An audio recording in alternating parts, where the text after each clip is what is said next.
আমি দেখতে পেলাম বাংলাদেশ টাইমসের একটা ভুয়া ফটো কার্ড।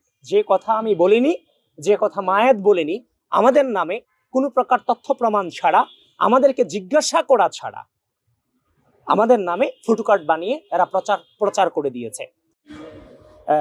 বর্তমান বাংলাদেশ যে প্রেক্ষাপটে বাংলাদেশের সর্বোচ্চ নেতৃত্ব আপসহীন দেশনেত্রী বেগম খালেদা যে অসুস্থ অবস্থায় আছেন, গোটা বাংলাদেশের মানুষ তার জন্য প্রার্থনা করছে। এই মুহূর্তটাতে শাহবাগ থানায় এসে এরকম একটা পরিস্থিতিতে পড়াটা কোনোভাবেই আমার জন্য কিংবা মায়েদের জন্য কিংবা আমার সংগঠনের জন্য কোনোভাবেই কাম্য নয়। আপনারা দেখেছেন ডাকসু নির্বাচন থেকে শুরু করে এ যাবৎকাল পর্যন্ত কত লেভেলের নোংরামি হয়েছে আমাদেরকে নিয়ে, সেটা কল্পনারও বাইরে। কিন্তু আমরা বারবার ধৈর্যের পরিচয় দিয়েছি। কোনোভাবে বাক স্বাধীনতার ব্যাপারে আমরা আপসহীন ছিলাম। আমরা চাইনি, আমরা সমালোচকদেরকে সমালোচনা করার সুযোগ দিয়েছি।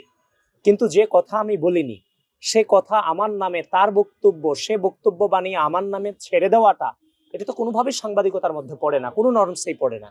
এবং যেটা সামাজিকভাবে আমার সম্মান, আমাদের সম্মান এবং আমার সাংগঠনিক সম্মানকে ক্ষুণ্ণ করে।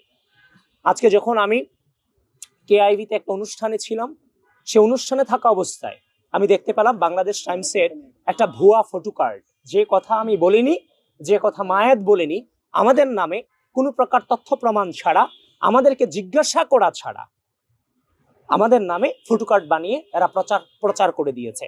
পরবর্তীতে যার ফলশ্রুতিতে আমি মায়েদের সাথে কথা বলেছি, আমরা সিদ্ধান্ত নিয়েছি যে কথা আমরা বলিনি, আমাদের নামে এদের মন গড়া কথা বানিয়ে প্রচার করে দেয়া আমার নিজের জন্য, মায়েদের জন্য এবং আমার যে সংগঠন বাংলাদেশ জাতীয়তাবাদী ছাত্রদল, সে সংগঠনের ভাবমূর্তিকে ক্ষুণ্ণ করছে।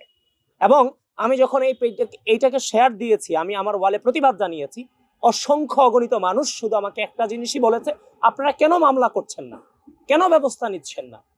সেটা শুধু আজকের মামলা করিনি, আমরা একটা আমাদের নিরাপত্তার জন্য, সংগঠনের নিরাপত্তার জন্য আমরা জিডি করেছি। আমরা মামলা পর্যন্ত যাইনি, আমরা জিডি জমা দিয়েছি। সেটাও হচ্ছে যে যারা আমজনতা আছে, জনগণ আছে কিংবা ফলোয়ার্স আছে, সকলের সম্মতিক্রমে এক প্রকার সেটা বলতে পারেন। কারণ এগুলো তো অনবরত হচ্ছে, এগুলোর বিরুদ্ধে যদি কোনো প্রকার ব্যবস্থা না নেই, সেটা মনে হয় যে হ্যাঁ আমরা অপরাধী, সেই জন্য আমরা ব্যবস্থা নিচ্ছি না, ব্যাপারটা এরকম মনে হয়। তো যার ফলশ্রুতিতে বাংলাদেশ টাইমসের এগেনস্টে আমরা আমাদের নিরাপত্তার স্বার্থে আমরা জিডি করেছি। শুধু বাংলাদেশ টাইমস নয়, বাংলাদেশ টাইমস হচ্ছে তাদের একটা, এটার অফিস আছে, এটার কর্মকর্তা কর্মচারী আছে, এটার অসংখ্য অগণিত রিপোর্টার্স আছে। সুতরাং এই ধরনের একটা অথেন্টিক পেজ যদি তাদের মনে হয়ে থাকে আমি আর মায়ের এই কথা বলতে পারি, তাহলে তারা অবশ্যই আমাকে ফোন দেওয়া উচিত ছিল। আপনারা তাই করতেন, তাই না? আপনারা তো তাই করতেন, আমাকে জিজ্ঞাসা করতেন যে ভাই আপনি এই কথা বলেছেন কিনা। কোনো প্রকার ফোন কল ছাড়া তারা আমাদের নামে এই ধরনের ফটো কার্ড ছেড়ে দিয়েছে। দেখেন, বিগত দীর্ঘ দুঃশাসনে সাংবাদিকদের ভূমিকা ছিল অতুলনীয়। কত সাংবাদিক তো এই গণঅভ্যুত্থানের সাংবাদিকরা পর্যন্ত জীবন দিয়েছে। আজকে এই অন্যায়ের বিরুদ্ধে লড়াই করতে গিয়ে আপনারা আপনাদের সহকর্মীদেরকে হারিয়েছেন এবং অনেকে নির্যাতিত হয়েছে, চাকরি হারিয়েছেন, নিপীড়িত হয়েছেন, দেশান্তরিত হয়েছেন।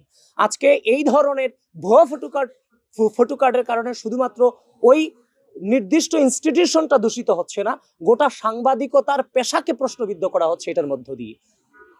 যার ফলশ্রুতিতে সকলের নিরাপত্তার স্বার্থে, শুধু আমার মায়ের কিংবা সংগঠনের নিরাপত্তা না,